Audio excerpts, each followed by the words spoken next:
So, this is your first time filing taxes, huh? Great! Congratulations on becoming a functioning member of society. This is the government's way of saying, you're an adult. Cool! Now pay up. Taxes can be a pain, unless you're my 7th grade English and history teacher and end up loving doing taxes. Don't ask me what's wrong with her, she seemed completely crazy. Don't worry though, it's actually quite simple to do your taxes. Just don't think of it as something you really wish would disappear. Think of it as your yearly checkup to help you remember everything you've accomplished while working. Or what you haven't. And remember, the more you earn, the less you pay. Just kidding, you pay exponentially more. And once you're done with that, I'll tell you how you should manage your credit score. Which, if you don't know what that is, you should probably watch the end of this video, because credit score is really, really important.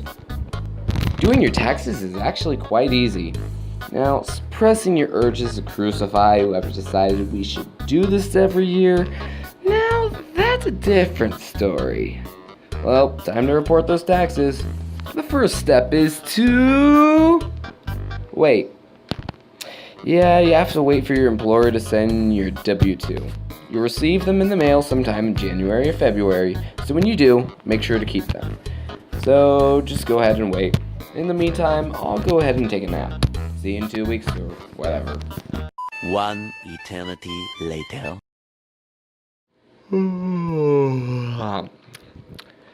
Huh? They finally came in? But I need to go make myself breakfast so I can post it on Twitter and get 200,000 likes because it makes me feel like I'm somebody because I have nothing else left going for me in this life. Oh, fine, I'll do it later. Now that you have your W-2, you need to get the tax form and transfer the information from your W-2 to that form. Just copy, like how they taught you in school. You can get the form from PDF Filer. Just search 1040 Easy PDF Filer in Google, and it should take you to a page that looks like this. There are other tax forms besides the Easy form, but they take a PhD to understand. Those forms are for if you earn over a certain amount, or if you're over 65. Just click on the form with the most recent year. The form will quite possibly have a different year than your year on it. That's only because they only change it on the year that they revised the form, so that's the last year it was revised. Once you get the form, transferring the information will be easy. Each section tells you what information it needs and where to put it, so just follow it till you've put everything in. Few quick things though. You check a box on Part 5 if you're claimed on income tax. If someone pays for more than 60% of your living expenses and you're under the age of 26, you can be claimed. Also, anything that says instructions is on page 2. Once you do that, press done. It should take you to something that looks like this. Press save as PDF. You have to make an account to do this however you want.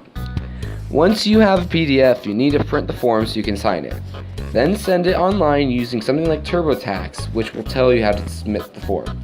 You can also skip that entire process and pay a company to do your taxes for you, but they will basically take your entire income for the past 3 months if you do. And if you owe anything, you have to pay it before you leave. Once you've done that, congratulations! You have done your taxes. Simple, right? Hope that helped with taxes.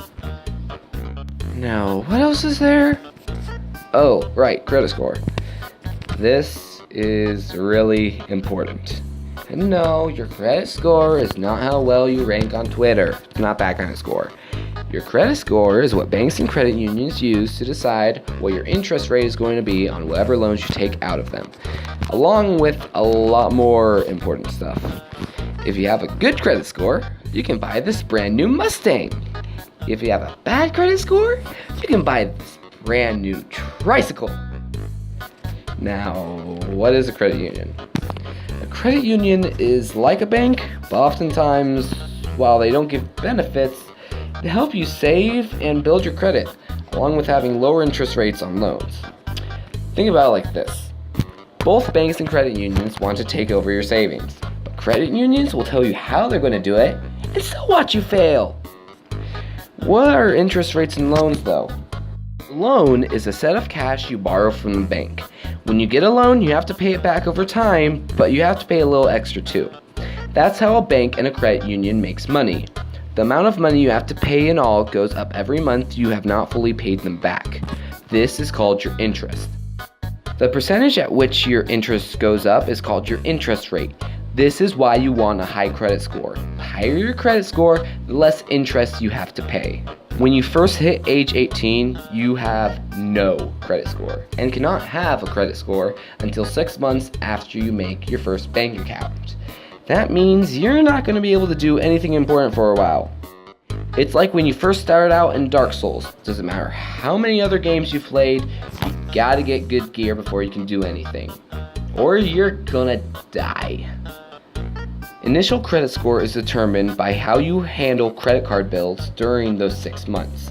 There is one main tip for making sure that you don't have a bad credit score, and that is, when you spend money using your credit card, do not spend more in 1 month than what you have in your savings account. Most of your credit score will come from your record of using a credit card and paying off the bills in the same month you use the credit card. If you pay your bills on time, you won't have to pay any fees or interest. The only time you will have to pay interest is if you don't pay your bills on time. The amount of money you have to pay on your credit card bills are equal to the amount of money you use on that credit card. Long story short, if you make sure you always have the amount you use on your credit card saved, you can get a good credit score and won't have to pay anything extra. Now, what if you find you keep ending up overspending and don't have enough money to pay the bills each month? If you find this to be true, look at what you spent your money on in the past few months. What are some things that aren't essential for you to survive that you keep spending money on? More clothes? Snacks? Beauty products? Games? Figure out these things, because your credit score is more important than them. I know, it's going to be hard not to have that espresso double shot caramel latte with double the creamer and sprinkles from Starbucks twice a day, but you can get through it. And if you want a tan, just go swim for a couple hours. To be honest, you need the exercise. You need to take care of yourself before you can do anything fun. You look fine without makeup, it's okay. Just don't buy these things for a while. And that's about it for credit score. If you have any more questions about credit score or taxes, please leave them in the comments, and I'll do whatever I can to help. Good luck. That's about all I have. Now, where was I? Oh yeah, food.